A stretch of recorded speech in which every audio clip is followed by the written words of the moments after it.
Dan beberapa hal ya. Silakan Pak Jati. Baik, terima kasih Ketua. Assalamualaikum warahmatullahi wabarakatuh. Yang kami hormati pimpinan DPRD, pimpinan komisi, kawan-kawan anggota DPRD Kabupaten Siak, dan yang sama-sama kita hormati pimpinan di PT IKPP, ada Pak Armadi, Pak Wildon, Pak Zulfikar, Ardi. Jadi langsung aja Pak Armadi, Pak Wildon, Pak Zulfikar.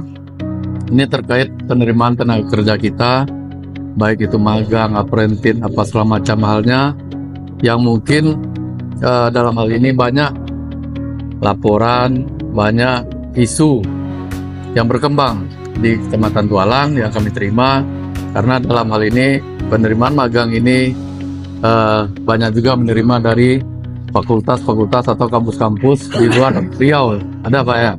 Jadi ini sangat-sangat menurut kami agak merugikan kita juga, karena begitu banyaknya tenaga kerja yang harus terserap di KPP sesuai dengan regulasi kita Perda 11 tahun 2001 tersebut, karena penempatan tenaga kerja lokal harus diutamakan dan diprioritaskan. Itu yang pertama pertanyaan kami. Ini seperti apa? Yang kedua, dalam aturan tenaga kerja magang tersebut, kemarin Pak Armadi ada menyampaikan ke kami Komisi 4 udah diizinkan di Naker provinsi. Ternyata kami berkunjung ke provinsi sampaikan belum ada Pak, belum ada kami mengizinkan, kata beliau. Yang udah ada kerjasama dengan kami hanya PHR. PHR. Nah, kami kan berkunjung, PHR yang ada menyampaikan.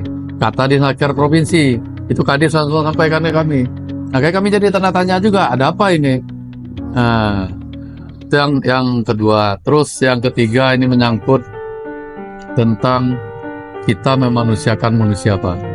Jadi kita perusahaan besar, perusahaan raksasa, ternyata permasalahan klasik kita dalam hal membawa tenaga kerja. Dari dulu media udah mewartakan, Dewan udah menyurati mungkin, atau udah komplain tentang tenaga kerja kita masih juga dibawa dengan angkutan yang tidak layak. Karena ini sangat-sangat, menurut kami sangat-sangat kurang manusiawi lah. Prihatin kita Pak. Bahkan dari tenaga kerja sendiri, dari Manpower sendiri pernah bilang ke kami sampai kami neteskan air mata, apakah kami tidak dianggap sebagai manusia atau tenaga kerja oleh KPP Pak? Kenapa saya bilang? Di samping mobil kami jelek, kami masuk pun pending terbalik aja nggak boleh masuk Pak, diusir kami keluar. Ini tolonglah hal-hal yang seperti ini kita perbaiki bersama-sama, lebih memanusiakan manusia lagi Pak. Sampai ke kawan-kawan di Bapak Ibu di DPRD bahwa magang itu seperti dengan karyawan. Sama juga Bang Jul, kawan kita di Perawang awalnya juga resisten, ada penolakan.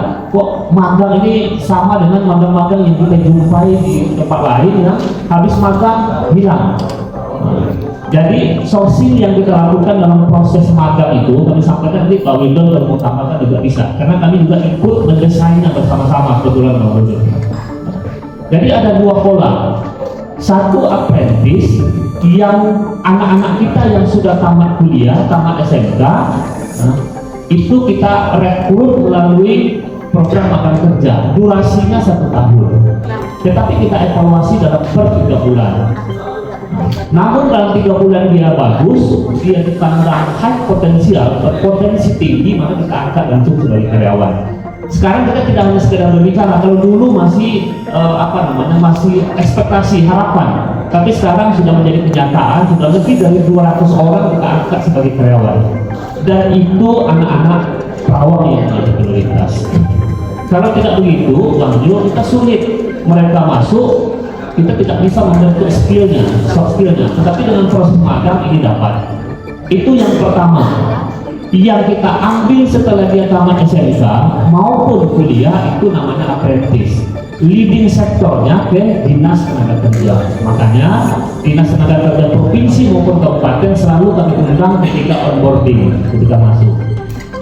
Yang kedua namanya dual system. Selama ini anak-anak kita magang tidak tahu dia mengerjakan apa, silabusnya tidak kita siapkan, siapa pembimbingnya di lapangan, dan dosennya, gurunya pun tidak datang. Maka dari itu dual sistem itu kita bentuk kolaborasi yang sangat kuat. Kolaborasinya, gurunya harus tahu, dosennya harus tahu, kerjasamanya harus kita buat, kemudian silabusnya kita siapkan. Dan Pak Wildon di HRD harus tentukan siapa mentornya. Dan per 3 bulan juga dievaluasi. Jadi Bang Jo, walaupun dia sedang kuliah, sedang SMK, tapi karena semester akhir, ketika dia selesai magang, tapi dia bagus, bisa kita angkat. Walaupun dia belum tamat, tapi dia sudah lulus. Maka kita hanya dengan modal SKL, surat keterangan lulus, itu sudah diangkat.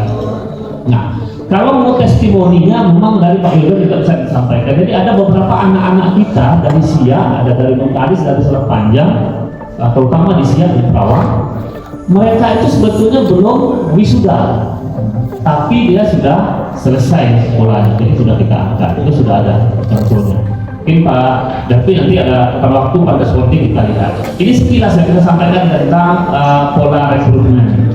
Kemudian ada berkaitan walaupun tidak dibahas, mungkin kebakaran lahan nanti di Polrestek itu nanti kita tidak singgung.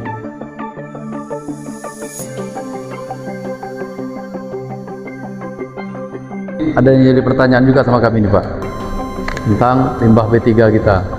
Itu limbah B3 seperti kain lap, poli, grease, bola lampu, dan hal-hal yang berkaitan dengan B3 lah. Itu apakah sudah ada pengolahan sendiri ataukah masih ditumpuk dan dibawa keluar dari daerah kita? Seperti apa pengolahannya? Jadi pengolahan dari dia, kita punya izin pengolahan dari dia. Nah, berarti kita hasilkan ini, kita kumpul di dengan istilahnya penampungan udara. Ini kita kirim ke pihak pengolah. Nanti kita kirim ke Cilengsi. Kan nggak ada dikomersilkan nggak Pak? Nggak ada dijual kan? Oh ya, mantap. Ya. Cuma nanti kita bersama dengan pihak ketiga yang sudah transportnya. Jadi kita kirim vendor-vendor yang mempunyai izin dan izin ke Badan Perhubungan. Iya. Jadi kita kirim ke Cilengsi di PPL Bogor. Satu, hah? Ya, main dulu. Berapa vendor Pak? Tapi kita masih ada 1 vendor. Vendor. Mungkin ada untuk kembali sini ya mengenai pohon limbah di daerah Perawang. Jadi kita langsung di pohon limbah cair ya. Jadi ada distribusi produksi. Jadi kita menghasilkan air limbah yang harus pengolahan. Jadi sebelum kita buang ke solusi yang kita olah dulu di PAU di implementasi pohon limbah. Jadi di PAU ini kita punya 4 pipa, ada 4 pipa yang menangani masing-masing produksi dari mil ya. Kemudian sudah kami akan tersalurkan di ruang-ruangan kita sudah siap sama sesuai dengan ini kita sudah izin ke LH untuk pengaman ini. Di sana juga dipasang juga sekarang ini alat pengetahuan mengenai limbah.